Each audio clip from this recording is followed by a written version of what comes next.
Partiu Rio de Janeiro, né? Vamos lá com o Rodrigo Viga, o nosso correspondente carioca, que hoje está numa praia, parece que faz de propósito para fazer inveja pra gente nesse cenário maravilhoso. Ouso dizer que é a praia de Copacabana. Acertei ou errei, Viga?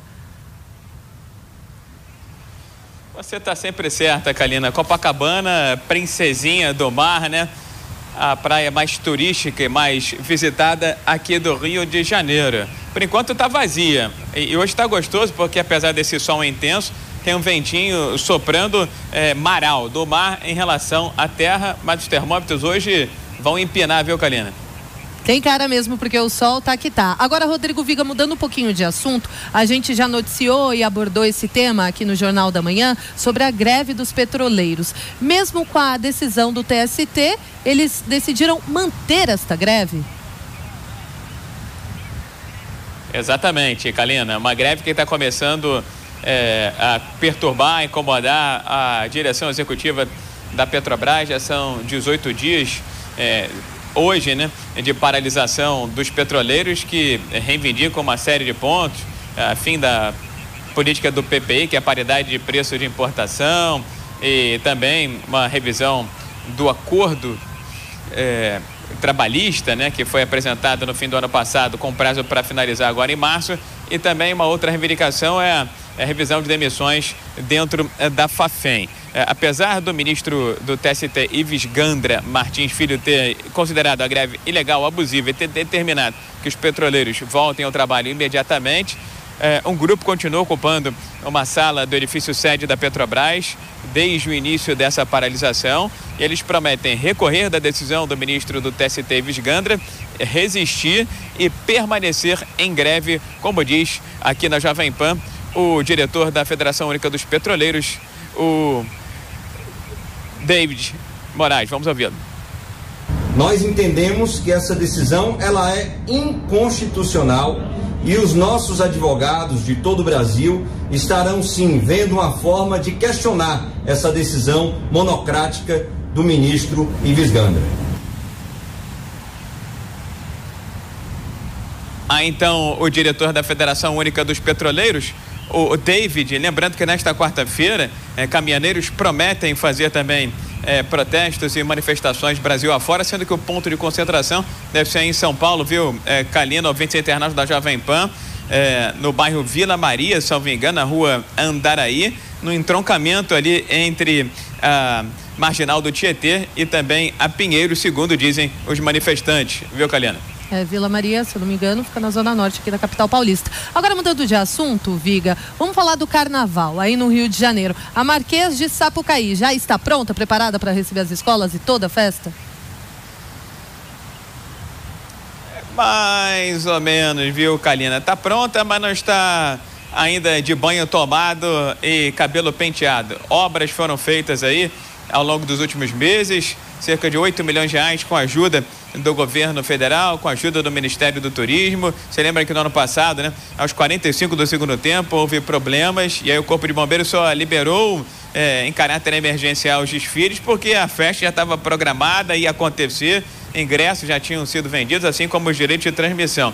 E para evitar que o problema se repetisse esse ano, essas obras foram feitas, foram realizadas ao longo dos últimos meses. Dizem respeito a saída de emergência, escape, acomodações, também novas pinturas para alertar os frequentadores com relação a acesso e saída da Marquês de Sapucaí. Uma análise parcial já foi feita, certo? Com uma aprovação também parcial. Mas o Corpo de Bombeiros vai dar o veredito final nesta quarta-feira em uma nova vistoria para analisar também a questão de combate a incêndio, hidrantes e afins. Mas faltando tão pouco tempo para o início do carnaval, dificilmente, eu particularmente, acho que o Corpo de Bombeiros iria vetar aquela que é considerada a maior festa popular do Rio, talvez do Brasil, né, Kalina? Exatamente, tudo para a última hora. Agora, Viga, aquele assunto que está repercutindo em todo o Brasil e você tem atualizado a gente durante essas últimas semanas, que é sobre o miliciano morto na Bahia. Agora, de fato, ele será enterrado ou cremado? Ele agora está liberado, viu, Kalina, para ser cremado ou sepultado.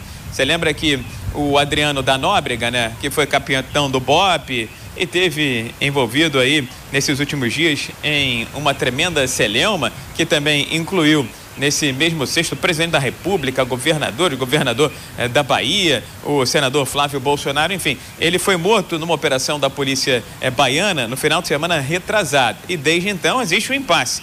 Se pode ou não pode cremar, se pode ou não pode sepultar, uma vez que há uma denúncia feita pelo advogado de defesa que ele foi vítima de queima de arquivo. O próprio senador Flávio Bolsonaro usou as suas redes sociais para manifestar a preocupação, tinha informações, segundo o Flávio, de que o ex-policial foi torturado antes de ser assassinado e a Justiça do Rio de Janeiro decidiu se manifestar. Primeiro, contra a cerimônia de cremação, que aconteceu na quarta-feira da semana passada. Posteriormente, contra o sepultamento ou a cremação. Pediu para que o corpo fosse mantido conservado no IML. Mas, nas últimas horas, um outro juiz aqui do Rio de Janeiro autorizou ou a cremação ou o sepultamento. Agora, de Brasília, vem informação de que o presidente da República, Jair Bolsonaro, vai pedir uma espécie de perícia independente no corpo do ex-capitão do BOPE, até homenageado na Alerj, Adriano Magalhães da Nóbrega, o capitão Adriano, como era conhecido,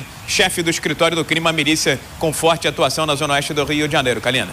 E agora, para fechar, Viga, sobre a crise da água aí no Rio de Janeiro, como é que fica agora que o governador Wilson Witzel disse que vai vender 60% das ações da SEDAI?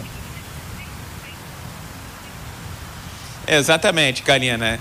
É um segundo passo, é um segundo momento. A concessão que ele pretende fazer agora no segundo semestre, já no finalzinho do ano, se tudo der certo, envolve a distribuição de água e o tratamento de água e esgoto. Mas há outras fases anteriores, que tem a captação e também a filtragem da água. Em princípio, essas duas etapas finais vão fazer parte de uma concessão desenhada pelo BNDES até o mês de novembro deste ano. O Estado espera arrecadar 11 bilhões de reais. Essa etapa anterior da captação e do tratamento da água seria uma operação a posteriori, talvez em 2021, uma abertura de capital, né?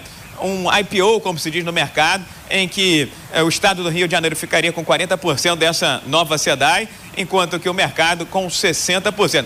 Mais um passo de cada vez. O fato é que a crise da água acontece aqui no Rio de Janeiro, ainda há pelo menos 20 bairros com água saindo da torneira, com cheiro, gosto e até mesmo cor de terra, uma intensidade muito menor do que no início da crise, e já está sacramentado e decidido. A SEDAI vai aceitar dar um desconto na conta de água de cariocas e fluminenses. O que está ainda em dúvida, em discussão com a Defensoria e com o Ministério Público, qual o percentual do desconto.